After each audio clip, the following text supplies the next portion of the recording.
ये आकाशवाणी लखनऊ है। इलाकाई खबरें दीबा हाशमी से।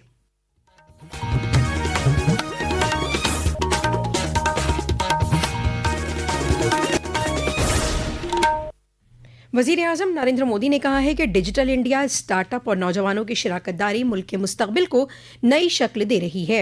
ये बात वज़ीर आज़म ने नई दिल्ली में कल विकसित भारत यंग लीडर्स डायलॉग के इख्तितामी सेशन में कही। जनाब मोदी ने कहा कि डिजिटल इंडिया से तख्लीक़कारों का एक नया फ़िरक़ा तैयार हुआ है, जिससे ऑरेंज इकोनॉमी को बेमिसाल रफ्तार मिली है। आज एक युवा ड्रोन बना रहा है तो दूसरा युवा एंटी ड्रोन सिस्टम बना रहा है, कोई एआई कैमरा बना रहा है, कोई रोबोटिक्स पर काम कर रहा है। साथियों, डिजिटल इंडिया ने भी भारत में क्रिएटर्स की एक नई कम्युनिटी खड़ी कर दी है। भारत आज ऑरेंज इकोनॉमी यानी कल्चर, कंटेंट और क्रिएटिविटी का अभूतपूर्व विकास होते देख रहा है। Bharat media, film, gaming, music, digital talent, VR, XR जैसे क्षेत्रों में एक बड़ा ग्लोबल सेंटर बन रहा है। वज़ीर आज़म नरेंद्र मोदी ने कहा कि साल 2047 में मुल्क की आज़ादी के 100 साल मुकम्मल होने पर यह मौजूदा नौजवानों की ज़िंदगी का सबसे ज़रूरी वक्त होगा। उन्होंने कहा कि उनकी सलाहियत ही हिंदुस्तान की सलाहियत बनेगी और उनकी कामयाबी हिंदुस्तान की कामयाबी को नई बुलंदियों तक ले जाएगी।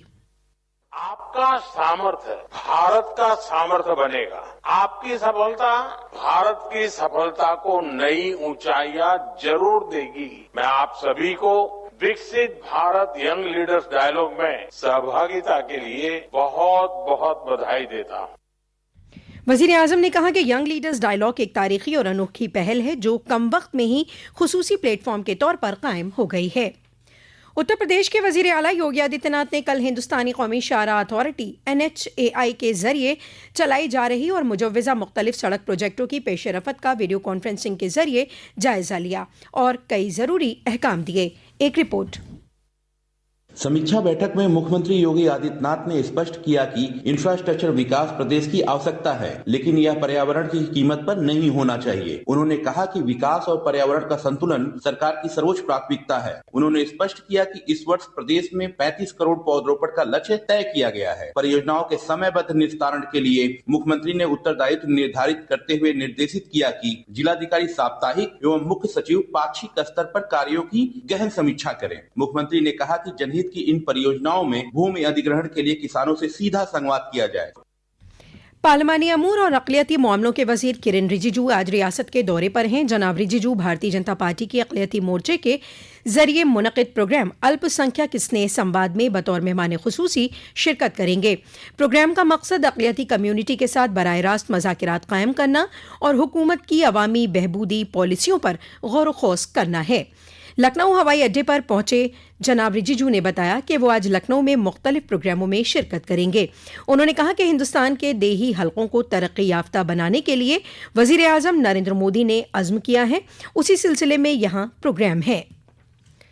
मरकजी बजट 2026-27 यकम फरवरी से लोकसभा में पेश किया जाएगा। पार्लियामेंट का बजट सेशन इस महीने की 28 तारीख से शुरू होकर 2 अप्रैल तक चलेगा। लोकसभा स्पीकर ओम बिरला ने कल नई दिल्ली में बताया कि बजट पेश करने का अमल यकम फरवरी को सुबह 11 बजे शुरू होगा। इसी सिलसिले में इससे कबल पार्लिमानी अमूर के वज़ीर किरेन रिजिजू ने कहा था कि पार्लियामेंट सेशन का दूसरा मरहला 9 मार्च को शुरू होगा और 2 अप्रैल तक चलेगा। रियासती हुकूमत के वजीर बराए पार्लिमानी अमूर, मालियात और लखनऊ के इंचार्ज सुरेश खन्ना की सदारत में आज जिला इंतजामी कोऑर्डिनेशन कमेटी की मीटिंग हुई। मीटिंग में लखनऊ नगर निगम की मेयर सुषमा खरकवाला और जिला मजिस्ट्रेट विशाद जी ने भी शिरकत की। मीटिंग में लखनऊ जिले के मुख्तलिफ तरक्याती कामों पर गौर व खौस हुआ। इस दौरान जनाब खन्ना ने विकसित भारत जी राम जी स्कीम के बारे में सहाफ़ियों से बातचीत भी की। उन्होंने कहा कि वज़ीर आज़म नरेंद्र मोदी ने अवाम के मफाद के लिए मुख्तलिफ तब्दीली करने वाली स्कीमें नाफिज की हैं। उन्हीं स्कीमों में विकसित भारत जी राम जी स्कीम भी है। ये स्कीम मनरेगा की जगह लेगी। उन्होंने कहा कि नई स्कीम नाफिज होने के बाद देही मजदूरों को 100 के बजाय 125 दिनों का रोजगार मिलेगा। रियासती हुकूमत ने 15 जनवरी को मकर संक्रांति की तातील का ऐलान किया है। इससे कबल ये तातील 14 जनवरी को मुजव्वज़ा थी। हुकूमत के जरिए जारी नए अहकाम के जरिए मकर संक्रांति की तातील में तरमीम की गई है।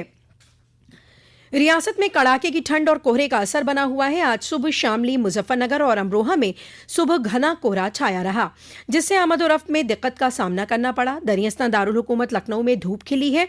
महकमा मौसमियात ने मगरबी उत्तर प्रदेश में आज भी कोहरे का ऑरेंज अलर्ट जारी किया है।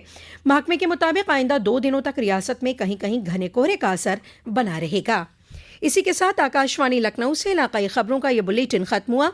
अगला बुलेटिन दोपहर 2 बजे FM पर नश्र किया जाएगा।